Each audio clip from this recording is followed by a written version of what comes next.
That's really all I do. Look in the mirror, to be honest.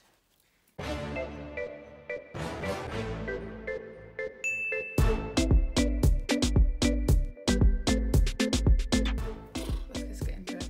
Hello everyone, welcome to my channel. Obviously this is my first video, so you know, let's just get into it. Okay, so today's video I am going to talk about my top 10 tricks on transitioning. I just think that everyone should know this. We've got curly hair, straight hair. I just think, you know, everyone should know this, to be honest. Tip number 1. Start today. Start now.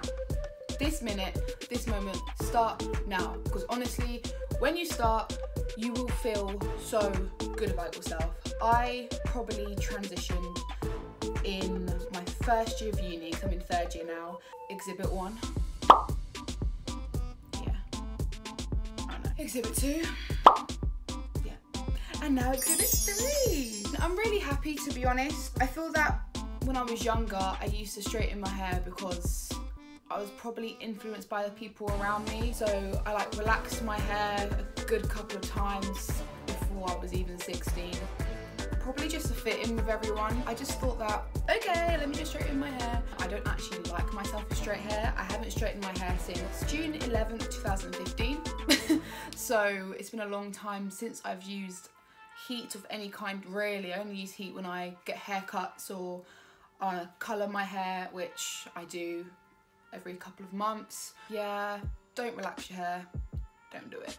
Following on tip number 1, no heat. Please do not use heat. Heat will damage your hair. But on a day-to-day basis, you shouldn't, only because it damages your hair.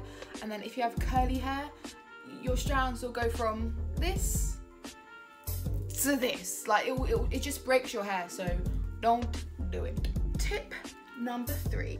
If you're not sleeping on a satin pillowcase, goodbye. My best friend here, my best friend. I just got a new one. And I think you should get like a new one a good every couple of months, because the one I had before, it wasn't like silky enough. It's getting a bit like, what's that? Rigid, maybe? Yeah, rigid. And this one was nice and soft. And then when I sleep on it, my hair just, you know, glides. Whereas if you sleep on a cotton pillowcase, you know, it causes friction with your hair, and then that causes the breakage, and then that causes you being upset, and then chop it off your hair. And we don't want that. So, silk pillowcase. Another thing you do when you sleep is to have a bonnet or a silk scarf. Anything silk satin is so good for your hair. Whether you've got straight hair, whether you've got curly hair, silk is your best friend. BFF for life. I have my bonnet. It is my best friend. Whenever I get back from uni, I love to put it on. So literally, if you ain't got it, go get it. So tip number 4. Knowing your hair type really, really helps. And when I talk about your hair type, I mean your porosity. So in another video, I'll go into more depth about porosity, but there's 3 types of porosity: high, normal, or low. And depending on your porosity, depends on what kind of products you can use for your hair. So I feel that my hair is low porosity. There's ways you can test your porosity. So you can do like a water change, but I'll go into more depth about this in another video. But yeah, but just knowing your porosity really helps how to maintain your curls for longer. So when I didn't really know what kind of porosity I was, or even what type of hair type I was, I didn't really know how to like maintain my curls for a long period of time. So I used to do wash and go out, do whatever, pardon me, and then I would come back, tie my hair up, sleep on cotton. Next day, where they at though? Yeah, know your curl type. It'll definitely help you keep a longer stage of your wash and goes. Tip number 5. I think how often you wash your hair definitely helps. If you're washing your hair like 3 times a week, that might be a lot, depending on what kind of hair you have. If you have straight hair, then it may be good for you because your scalp gets dirty, whatever. But for my hair personally, I like to wash it once a week, mainly on like Fridays and whatnot, or even twice. I think I could stretch to twice a week, because then it's easier to like detangle in the shower and whatnot. If I leave it for more than a week, it gets so knotty. It takes like an hour to be in the shower, and it's just so long, and like my arms hurt, and then I get bored, and then like after one section, I'm like, I've got 3 other sections to do. Try and wash your hair at least once a week. Tip number 6 would be to read the ingredients on the bottle. You want to make sure that your product is paraben free and minimal free and sulfate free as well. Those things are so bad for our hair. You do not want to put it in just because you picked it up, put it in. You don't want to do that. So make sure you read it before you buy it. Okay. Tip number 7, stick to a routine that works for you.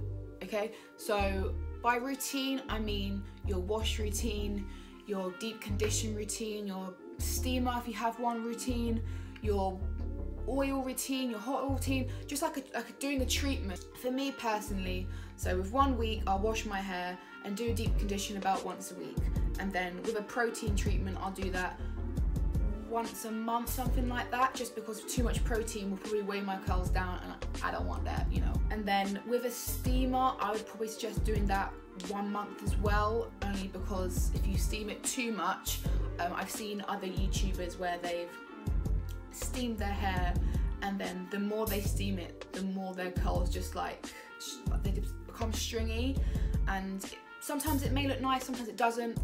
Don't do it. Tip number 8, regular cuts are essential. Now I'm a hypocrite and I haven't gone to the hairdressers since September last year. Now that's because I'm a uni student and I'm busy, so I haven't got time to do regular cuts. But saying that, I cut my own hair every 2 weeks. So if I see like a strand that I don't like, or a strand that has like, do you guys get like those like knots at the end? They're just so annoying. So like, or if I see like oh, here you go. So like, I don't know if you can see that, but here, just at the end, you've got like that weird bit at the end. So whenever I see that, I usually just cut it off, and then that's literally it. But I would suggest that you use professional styling, cutting, hairdressing scissors, because they're sharper and they can just get rid of the hair quicker, you know, more efficiently I'm gonna go with. But yeah, regular cuts are really good for your hair. You've got to look after those ends, because the ends are just as important as the roots, to be honest. So as long as you do regular cuts, you could do it every week if you really want to. Just like a little off the end every week is fine. But then if you really want your hair to grow, then you should cut your hair every couple of weeks, I would say, depending on how fast your hair grows. Okay, so tip number 9. I would say just have fun with it. Do styles that you wouldn't really do. So braids, braid out, protective styles really help growth. I mean, I'm sure all of you know this, so I'm just telling you, you know, because why not? But yeah, protective styles really help our hair grow. Like grow, honestly. So like, if it's winter, protective styles are really good, just to keep all that moisture in, rather than having your hair out. Then you're more prone to breakage, because outside it's cold. If you want to dye your hair, dye it. Just have fun with it. I know I said keep to a routine, but experiment out of that routine, if you know what I mean. Just to switch it up, because sometimes I get bored. Like, I just want to dye my hair pink, but I'm realistically not going to dye my hair pink, because that would, no.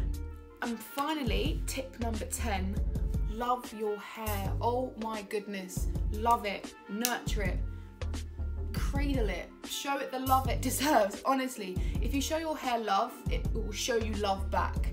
Honestly, like, even if you're transitioning a month, a year, 10 years into your transition, honestly, if you show your hair love now, it will show you love back. Another thing I say is to love yourself, because if you love yourself, then you're more gonna want to look after your hair and look after your body, and probably staying healthy. I am the last person to be telling you to stay healthy, because all I think about is food. But when I finish uni, that will change. I want to join the gym, I want to become active, I want to love myself. I just want to get back in tune to like where I was before uni. I feel that before uni I really did have fun with being myself and like just having fun with myself. Well, that just does not sound good. If you found this video useful, then please give me a thumbs up and a comment on the comment section. Give me some ideas of what you guys want to see. I'm open to anything. Let me know if you guys want to see any more of these kind of videos, if they've helped you, if they haven't helped you, what I can do to improve that. Thank you very much for watching. Bye. I think I'm done now. I'm done, bitch.